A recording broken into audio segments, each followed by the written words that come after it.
Clifford's Tower, one of the great landmarks of York, that city of city walls still standing, of rivers. York Minster, of course, once voted in a big Radio 4 poll as the most loved building in the country. It's a flesh pot for tourists and a great place to visit. But if you wanted a quiet life, you did well not to live here between around AD 71 and 1066. Everybody wanted to own the gaff. The Romans were the first at it. 5,000 men of the 9th Legion came up here in AD 71 from Lincoln, where they'd been for the first big flat handicap of the season.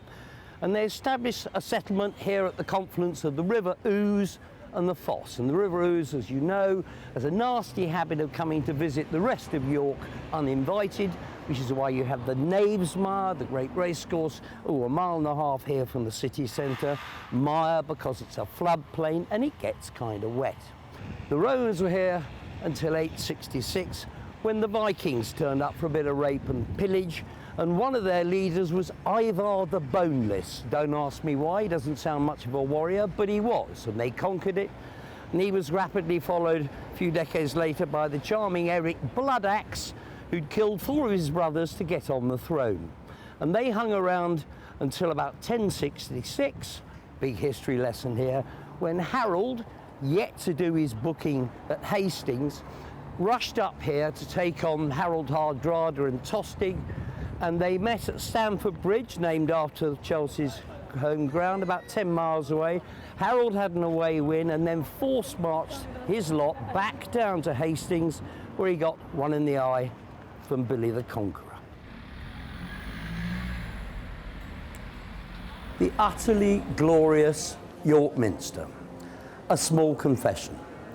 I lived here for 3 years while I was at university. I've been visiting this marvellous city for 43 years. I've never set foot inside the gaff. They asked me to stay away in case lightning struck the building. This place has some weird and wonderful street names: Warmgate, Coppergate, Micklegate, Whipmawopmagate, whatever that may be. But the most famous street name of all lends itself to a bit of advice. 4 days of the e-ball meeting, it's a big punting campaign. Choose your shots, make them pay, and don't let your betting be a... They hung people on the Knavesmire from 1379 to 1801, when the local councils and rulers decided that people coming in on the main road from Leeds probably didn't want to see a lot of criminals swinging in the breeze.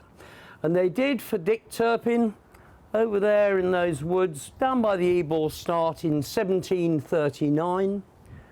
And he wasn't quite the gallant highwayman of legend. He was basically a tearaway, a cutthroat and a murderer. And the gallows here were on a 3-pointed triangular set of huge beams, and they were known locally as the 3-legged mare. You're in Yorkshire, everything's got a racing connotation. And they hung Dick Turpin in the morning, and there was a race meeting held here in the afternoon. But I'm afraid our Dick missed the first. Hard to believe, I know, but I'm not the oldest thing standing on the Knavesmire today. This magnificent building is the original stand, built in 1755, designed by John Carr, a racecourse designer of legend. And 250 local knobs and nabobs put in literally a couple of quid to be able to use it, and that's the origin of York's county stand to this day. It's a fabulous building, and just think what it has stood witness to. This staggering sweep of land that is the Knavesmire, a couple of 100 acres, was part of the original Micklegate Stray, which is where people are allowed to come and graze their cattle and stock, and they used to be moved off the course on race days, obviously.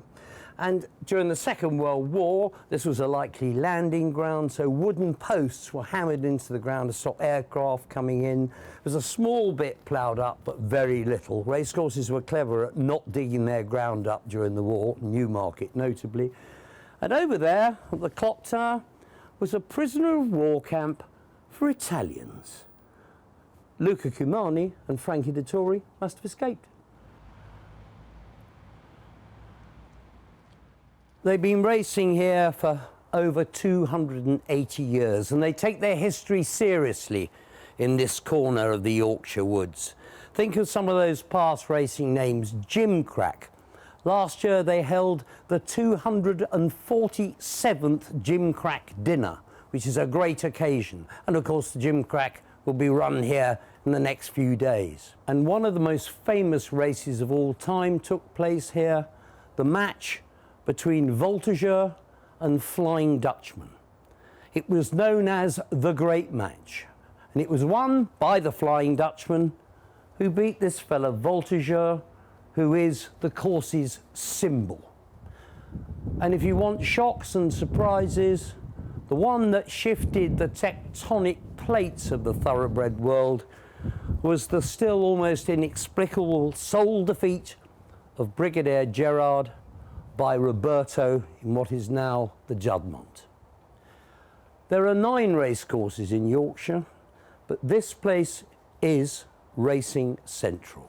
It attracts vast crowds, it flickers with the ghosts of greats past, and it has been, for years untold, the stage for great deeds. York's Knavesmire, racecourse of legend.